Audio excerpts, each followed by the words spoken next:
Right, so we are good. I'm excited to be here. And if you're here, let me know. Hashtag replay. I would love to know who is joining me because then again, this is my first time on this platform, using this platform. And I am eventually going to plan to transition to this platform as I post a lot of content and information. So this and LinkedIn are going to be my main ones eventually. Not now, but eventually. They're going to be my main ones. So, the reason I've been talking about systems these past few days is, you know what happened in Minnesota. And to me, I always go back to thinking of how things could have been avoided. And we already know shoulda, coulda, woulda. But like, I always like seeing taking a lesson from everything, right? And in this situation, a lesson could have been lessons that we could learn is how to ensure that we have safeguards in place to ensure that things like that do not happen. And one thing on my live a few days ago is that when systems fail, people tend to lose their life, right? And when I thought about it, I'm like, okay, this was a systems failure. But essentially, like thinking about it in the sense of how I help my clients and how I support my clients, failure to have systems in place is failing to ensure that your company or organization is operationally sound. It's doing what it needs and having the the processes in place to support what it's trying to accomplish. So that is specifically why I went and started talking about speak the scheme of things. When you think about it, operations is basically how decisions are made, how work happens, how things happen within a company, organization, and institution or whatever. So it's how the decisions are made, right? Now, systems in itself, it's basically how these individual decisions are made within the big picture. So think about it. If your organization is operating smoothly, does it have the processes to support that work? I want you to think about that. Because then, if it doesn't have the tools, or well, not tools, the systems to support that work, let's say that you have an organization that you want the organization or no systems in place to support that growth, how is that growth ever going to occur? Because if you don't prepare your organization to receive, then it's going to be hard for it to actually get to the place it needs to go. So think about it. I'm going to give you a few examples of systems of what that looks like. So onboarding a new team member would be a system. Now, is that onboarding system ironclad, where you ensure that a new team member, when they come on the team, there is an exact process or system to support what they will be doing in the company to in their role. So the onboarding system, does it make sense? Right? Is it supporting what you're trying to accomplish? Like when you onboard a client, or not a client, when you onboard a staff member, does that particular system and the processes and documentation you have in place, like the SOPs you have in place for that, the trainings you have in place for that, all of the things in place within that system, do they support what you're trying to accomplish? So these are things I want you to keep in mind in terms of systems that you have in place. There are other systems. So let's say that you are a nonprofit and you apply for grants, all right? Do you have a grant tracking system for your organization to ensure that you are making the best of the time spent that you are making into grant applications? Now, what I mean by time spent, it's like for the grant tracking, are you are you tracking when you applied for it, the status of it, do you have a follow-up system for that? All these processes in the grant tracking system should cover how this stuff happens. So whenever there's a grant being applied for, you're not you're not figuring it out as you go as to what to do for this particular grant because you did not have a system in place. And that's what happened when systems are not in place to for a organization, a company or an institution, is that when things happen, everybody is scrambling and trying to make things up. No, it's about making sure that you are being proactive to support what you want to do. And for some institutions, the proactiveness is very important because you don't want to be reactive to when something happens, right? Things happen. We all know that. Human error and all of that, things happen. And but you save yourself the trouble of having to figure things out on the fly when you prepare. Preparedness is everything, and also making sure that you are strategic in how you operate. Because if you're operating like you just opened your company, you just opened your nonprofit, and never sit down and strategically put in place systems to support the way you operate, then you're doing yourself a disservice.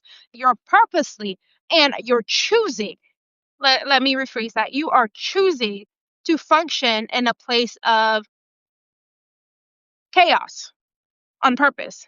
Because when you don't allow your organization or your company or even the institution you're in to prepare for growth or to prepare for what you're trying to accomplish strategically, because everybody will talk all day about a strategic plan. Oh, we have this, we have this in 2026, this is what we want to do, right? But nobody, like, I never hear anybody talking about an operational plan. You have all these goals and these strategies in place, but how do you plan to effectuate or implement these goals? What is your strategy for that? Do you have a plan in place to make sure that you are putting these things forward, that you are actually making these things happen? So you have to think about, if systems don't exist, your and the operation is failing, your organization is not running the way it's supposed to at all. And I've said this, but you can go fight your mama on that, because you need to be clear on how it is your organization is going, or your company, institution you're running is going to start accomplishing the things that it's set up for itself. Because without an operational plan in place, then you're setting yourself up for failure. If you fail to plan, you plan to fail.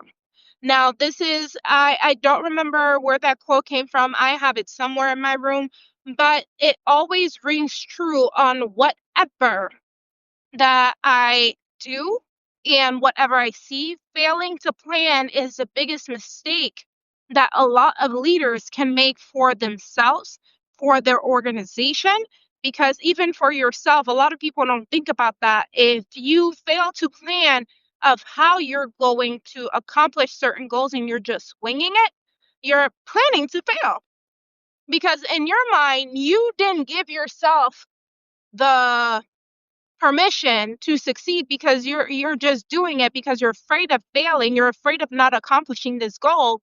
And it's okay to not plan for what actions to take, because sometimes the actions that you're taking may seem, let me step back.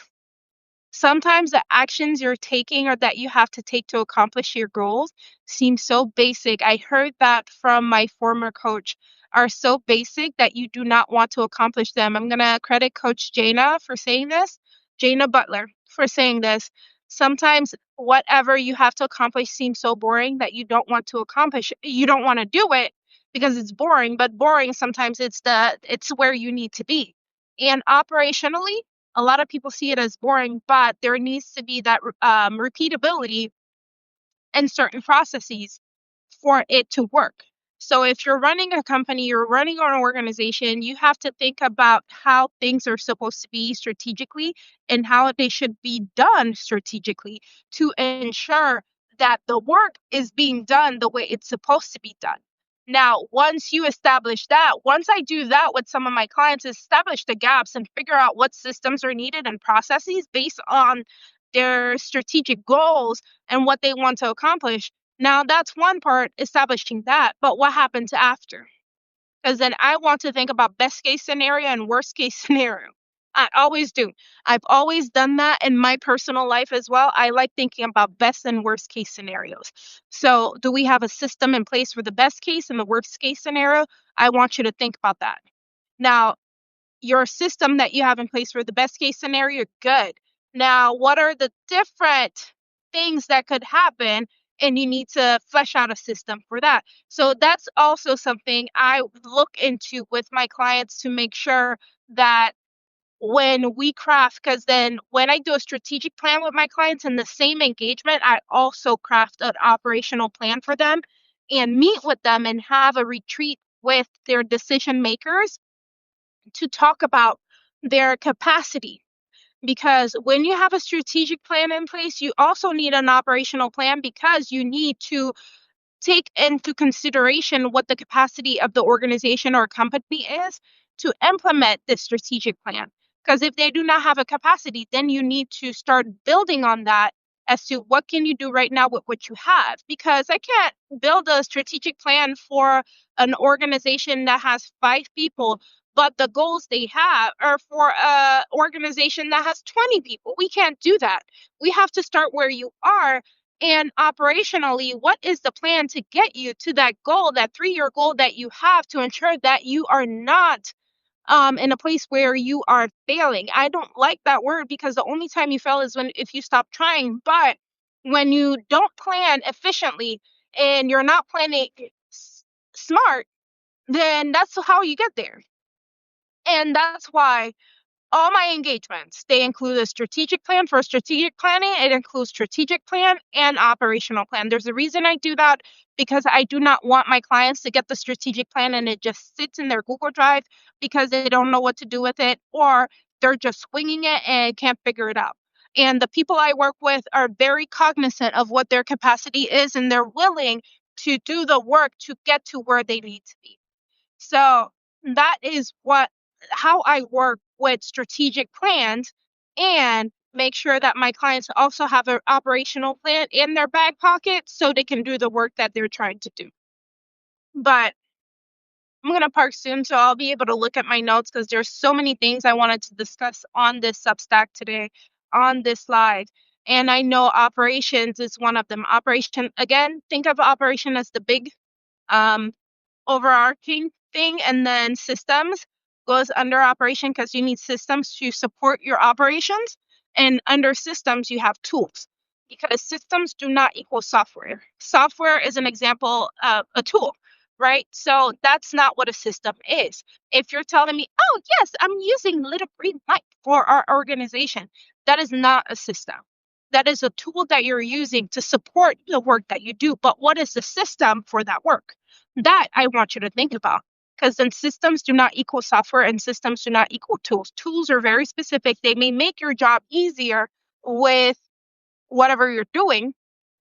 The tools that you have may make it easier for you to do the work that you need to do, but they do not take over your responsibility to make sure that you have systems in place and that your operation is running smoothly. Okay? Because then another example of tools like Salesforce, to me, that's a tool, because Salesforce is not the system in itself.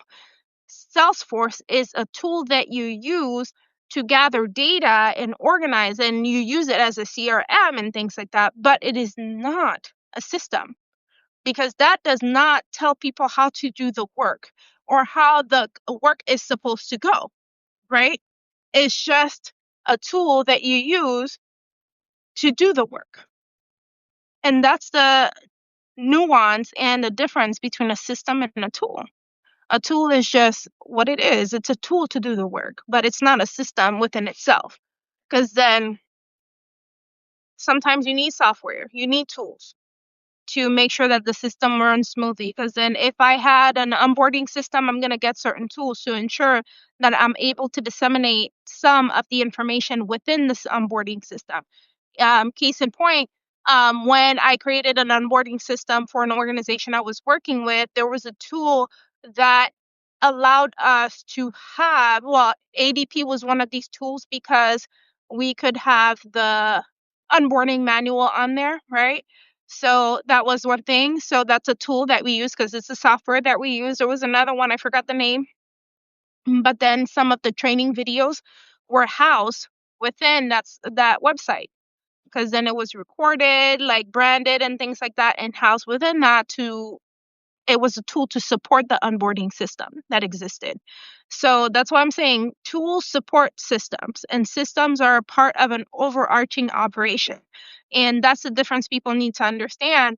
And when you're lacking in infrastructure and structure for your organization, it's hard for you and for your company, your organization overall, to do the work it's supposed to be doing, because now it's like you're chasing your tail trying to ensure that the work is being done.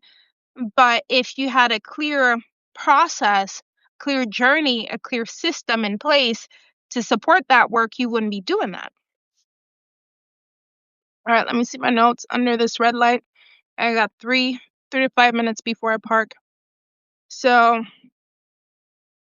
yeah, structure support. So we know that you need the structure and operations. That's what it is. And some organization, no matter, like if you're starting somewhere, there's a level of operational maturity that your organization or company needs to reach. And well, you'll never reach it if you have a goal to keep growing. I'm just going to say that because then it has to evolve. It evolves with time. But the operational maturity is one thing I want to touch base on, because if you don't understand that the operations is the backbone of your company, of your organization, it's going to be very hard for you to ever get to a place where you're functioning in a sound way. Because now, again, like I was saying, you're always chasing your tail, but that level of operational maturity, it puts your organization or company in a place where it's able to just be and function, and just it gets boring, sure, but you're doing the work, you're generating the revenue, and your company or organization is moving forward. Now, you'll see that sometimes it takes organizations or companies a while to reach that level of operational maturity, because then think about the mom and pop shops and things like that. Sometimes it takes years for them to reach operational maturity, or not at all, and they end up closing because they never understood that the way they operate is tied to their success. Because then, if you see at shops that are not able to succeed over time because either the location is bad or there's something that is not contributing to their success, because location can be everything for some, like in person businesses. But then, if your business is situated in downtown and stuff like that, and people are coming to your business and your operations, like your structure infrastructure is horrible, let's say your decor too, that's another conversation. We're not going to talk about that. But let's say your decor is horrible and your operation sucks. When people come in there, it's like it takes them about an hour to get their food. Trust me, they're not going to come back. And that is an operations problem that if you're not willing to fix or even look at the data or even capture that data. Because in some organizations, some companies, some small mom and pop shops don't even capture that data, so they're not able to evaluate it for what and see it for what it is. There is a lack of infrastructure that's contributing to the organization or the company not being able to function well, so people are not coming back. So, and like when you look at it, operations is everything for companies and organizations, even institutions. Because if you don't have that, then it makes it hard for you to even improve or decide whether or not the venture is worth it. And let me turn. And that's what I want you to start thinking about. It's like sometimes you have to have these things in place to determine whether or not you're able to continue doing the work that you're supposed to do. or succeed in any way. All right, I'm gonna park, y'all. I'm gonna back park. So if I look like I'm looking around, that's why I'm back parking, and then we on.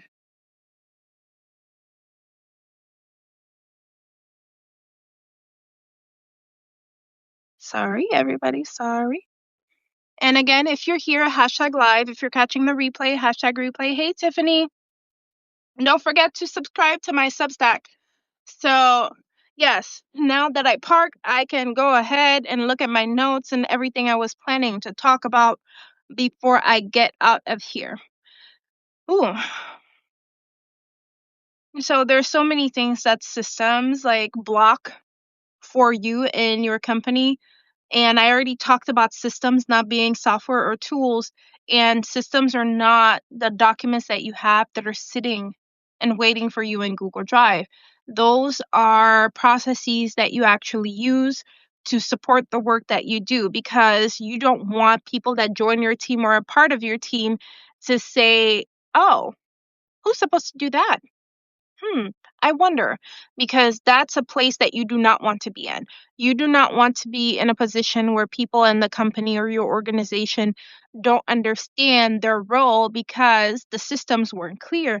All of these parts that enable the company or organization to move smoothly are part of your systems. Okay. So we'll talk about like examples. I'll talk about it briefly because then I have to go, of like things to look at and consequences, operational consequences that come because that present themselves because systems are missing. You have like missed deadlines. That's one thing. People will be burnt out. I talk about that a lot, and that's another example. Systems failing and that are missing that cause that, right? Um, Bad decisions because people didn't know who was responsible for what decision or what decision to make in certain scenarios. So all of these are related.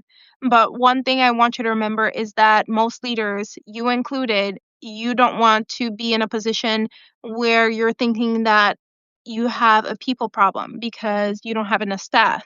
I want you to start looking at your systems and look at your operation overall and see if it supports the work that you're doing or if it makes it difficult for people to do the work. Because if your operations is making it difficult for people to do their jobs, then there's a reason that your people are not working effectively. So I want you to consider that, because then you have a lack of efficiency because of a lack of operational structure. So look at these things, and also I want you to also realize that you need to reach operational maturity. You need to seek the operational support that you need. If it's a strategic plan that you need with an operational plan to make sure you're able to implement that, definitely reach out, because the strategic plans that I work on, they're not one day. Because people that think that strategic plans take one day, no, it takes a lot of research and looking into what's working in the industry, what's not working, looking at the data of what is out, what you should be doing, what you shouldn't be doing, and doing a capacity audit to figure out whether or not your organization is in a place to even do that work. So all of these things matter when I'm putting a strategic plan together. And then there should be work on the operational plan after the capacity audit is being done and I confer with the leaders of the organization. Now, if your company or or organization is looking to get that level of support, definitely feel free to send me a DM or check my stance store so you can secure a strategic planning and operational planning engagement. It is a 8 to 12 month engagement. Again, it is not a short process.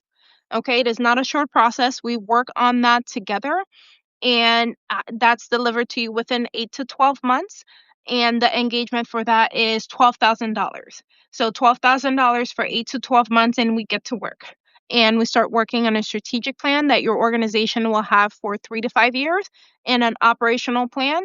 And bonus, if you need to update, because then I know things are dynamic and situation changes, if you need to update your strategic plan and operational plan. I'm throwing in there a 90-minute strategy session within a year to see if there's anything that needs to be changed for the same price. So definitely click the link my stand store to book one, and then we'll talk about what that looks like. There are Klarna opportunities and Affirm opportunities on my stand store, so definitely go on there and book a strategic plan and operational planning. But with that said, I'm going to go. And if you have any questions, drop them here. I don't know if this thing posts a replay because then this is my first time using Substack.